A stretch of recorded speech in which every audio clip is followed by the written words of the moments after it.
Welcome, Karen Tripp here. I am a licensed marriage and family therapist, and I am a member of staff at For Cancer Wellness. I am the Mindset Pro. And so when we're talking about mindset, we're talking about everything that has to do with feelings and emotions and stress and anxiety and depression and just all of the outside things that can end up impacting your cancer.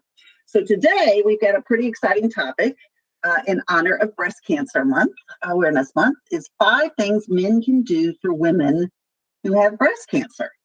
So let's go ahead and dive on in and get a feeling for where we're at.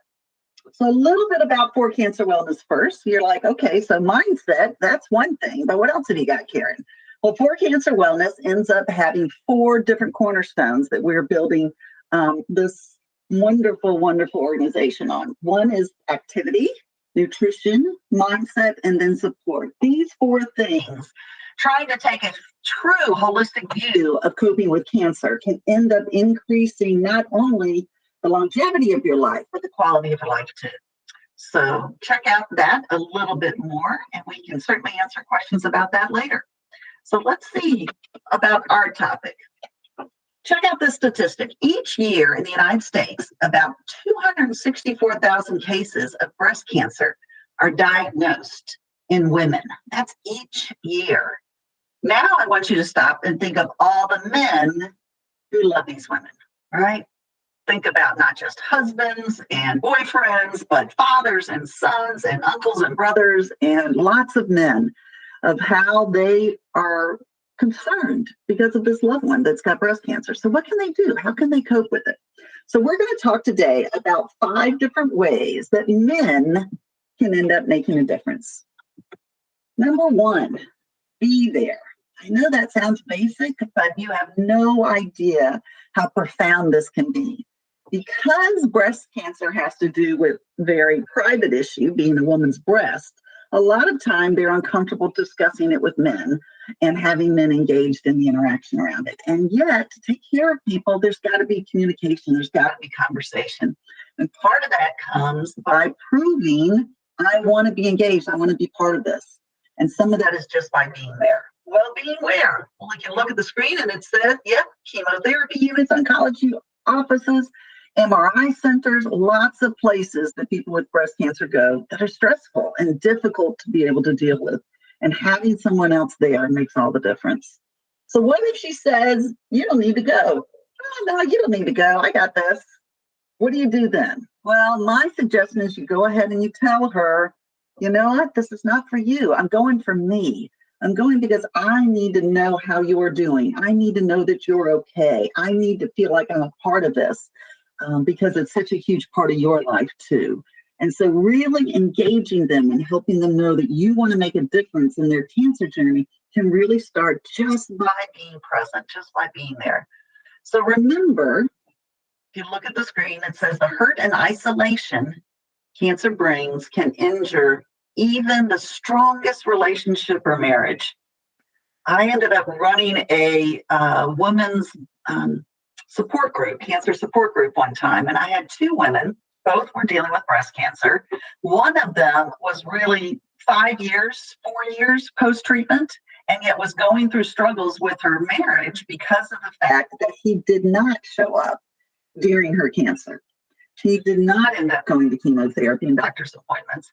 Their daughter did. Now, I'm sure at the time, he probably said something, or he was around and they was like, oh no, don't worry. Our daughter is going to be taking me, so you don't need to worry about it. And yet all of those months and months and months of him not being personally there and engaged was really making it a struggle for this woman years after the cancer was gone. The other woman in the group that was dealing with it had a husband who she says had totally transformed into wanting to be engaged because of her cancer diagnosis. Whereas before he may have been more aloof and standoff, with her cancer diagnosis, he wanted to be there for each and everything that she was going through and have a full understanding of what she was coping with. That had really revitalized her marriage because of how engaged he was. And so don't underestimate the impact that your decisions during your loved one's cancer treatment can end up making on your relationships even after treatment. Okay, what's next? So number 1 is be there. Number 2 is serve them.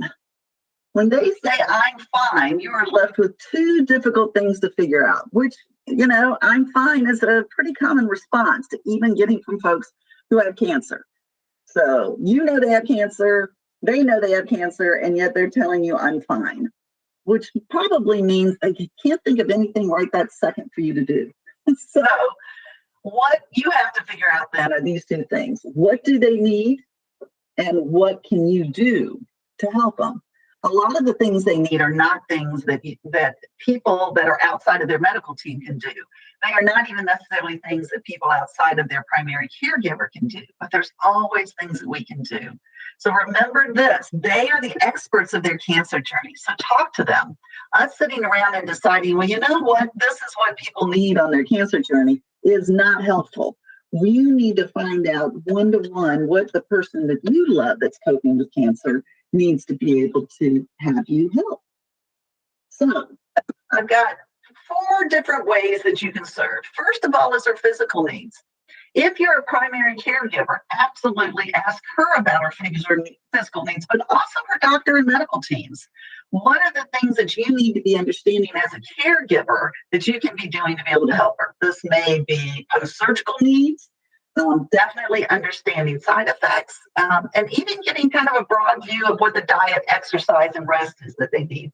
Now, don't get me wrong. There's no reason for anybody to become the policeman of the person who has cancer over, are you eating right? Are you resting right? Are you exercising right? No. But having a community around you that understands your needs as you're going through cancer treatment so that they can help that easily happen for you is a great, great thing. So the more people that understand that big picture, the better.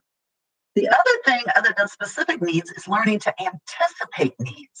This is really an important place for anybody that's around the person coping with cancer. What you'll see is that there are definitely bad days that will happen after cancer, and they're never the same. They may start off in the beginning only being, I feel bad for one day, and then after 3 or 4 sessions, it's 2 days, and by the end of it, perhaps it's even 3 or more. And so anticipating when we're going to be having those bad days can end up helping you to care for them more. The other thing is being anticipation of things like sensitive skin issues that can happen with radiation, or even little things like the inability to be able to reach up high because of their port scar. There's lots of things that will end up being different because they're in cancer treatment. And the more that you tune yourself into becoming aware with the changes, the more that you'll be able to serve them. So after physical needs, the second way to serve that I've got is by delegating her responsibilities. Now, you'll notice I've used the word delegate here. This isn't for you to take on all the responsibilities of this other person, right? Because why? You have a new job. You are taking care of the person. If you're the caregiver of this person with breast cancer, that's your job. And all those other people that wander around saying, what can I do to help?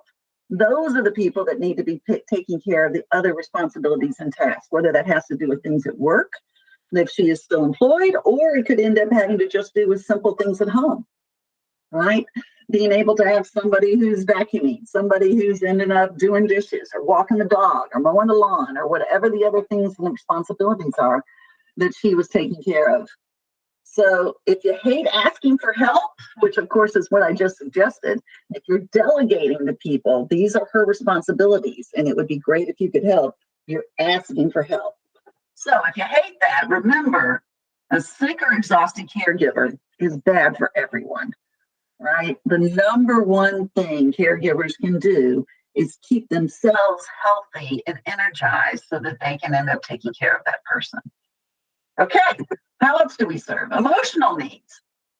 Now, it's probably harder to make them smile. Think about that for a second.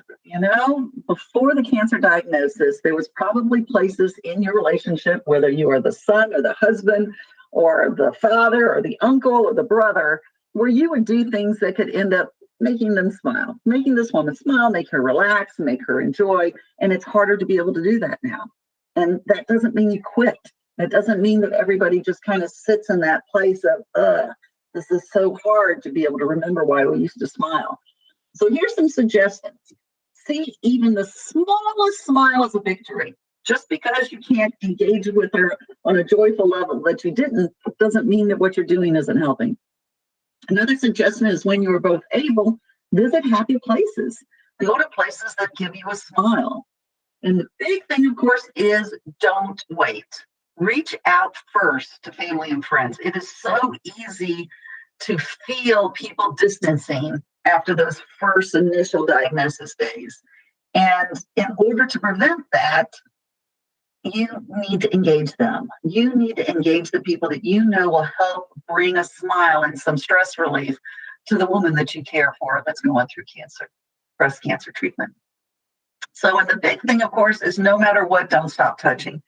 This isn't just about cancer. This is about illness in general.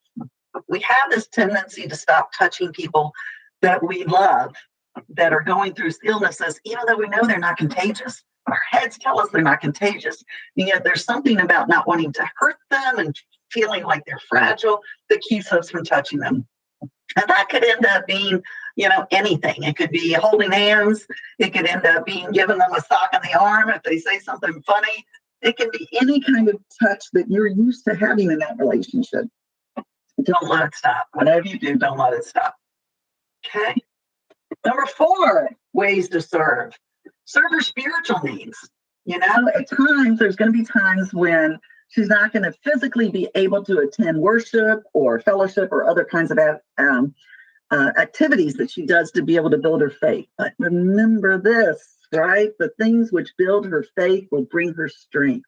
So try to encourage her. Try to be able to have virtual opportunities to be able to interact with other people about faith, whether that be worship services or studies or whatever else. It's an important piece of the puzzle.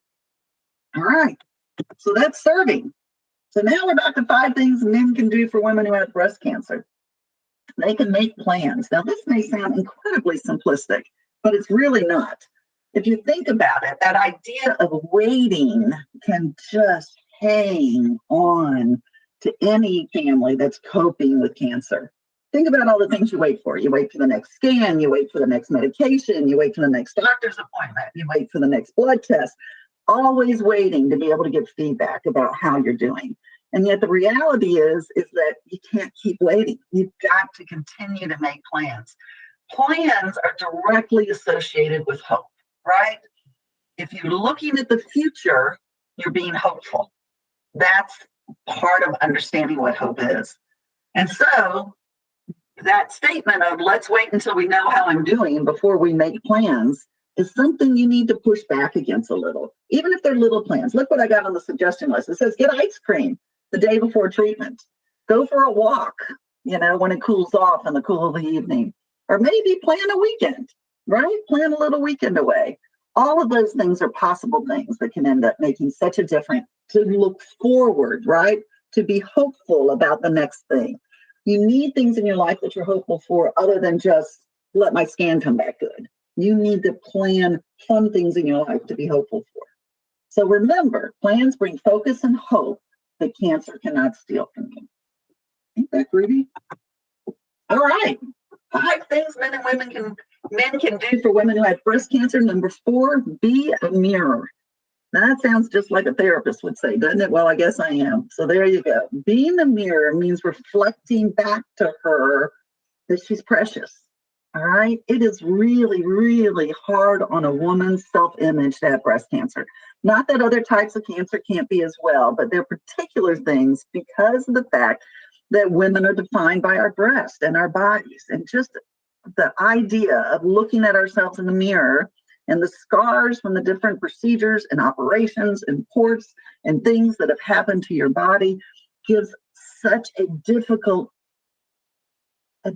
time trying to be able to feel like you're cherished, like you're precious, right? The mirror is kind of saying, oh no, you're damaged. You are damaged because of the things that have happened to your body. And so men in particularly are in a place where they can reflect back to her the fact that she's important, not damaged and not unwanted, but that you rely on her, that she's important. So here's some suggestions of how that might sound. Being a mirror might sound like things like, it's good to just be here with you, right? Can you help me figure this out? Can you hear how turning to them, even to be able to get ideas and wisdom from them, instructions from them, values them and who they are? That didn't go away just because they got diagnosed with cancer. You can make me smile, right? Telling them that. What do you think about blank, blank, blank? Another place to engage in. And I am so glad I have you, right? Just being able to communicate that cherished feeling helps them to be able to overcome their self-image. I have a great opportunity now to share with you a quote from a friend of mine, Dan Held. He is one of our, he's a breast cancer caregiver. His wife had breast cancer twice, and he ended up writing some devotionals for a new book of devotionals that we're putting together. And this is what he said in that devotional. It says, my wife's cancer treatment took a toll on her body image. Somehow in the mirror, she saw damaged goods. Yet when I looked at her, I saw the same beautiful woman that I fell in love with many years ago. When I kissed her lips, they are still the same ones I kissed at our wedding altar. Isn't that beautiful? Absolutely. If you get the PowerPoint, I'll end up having the link where you can read the rest of that devotional if you'd like. But that's being a mirror, isn't it? That's really reflecting back to a woman who they are and how cherished they are. So the last thing of 5 things men can do for women who have breast cancer is repeat. Right? This is not a one-time checklist. Okay, let's see. I was a mirror to her yesterday. Check, got that done. All right, let's see. I served her a week ago Wednesday. Check, got that done. That's not the way this works. The way this works is that you end up investing yourself in being able to consistently find these ways to make a difference during the time that they're coping with their cancer. As through treatment as well as in post-treatment as well. Now, of course, as I say that, you probably should go back and look up one of the other 10-minute talks I did about caregivers learning how to take care of themselves and having a caregiver plan, because that's a piece of the puzzle too. But men, you have a special, special role for women that are coping with breast cancer. There is a way that you can end up serving them and reflecting to them how cherished they are in ways that another woman can't. And so please go out of your way and make a difference. Thank you. Have a lovely day. Goodbye now.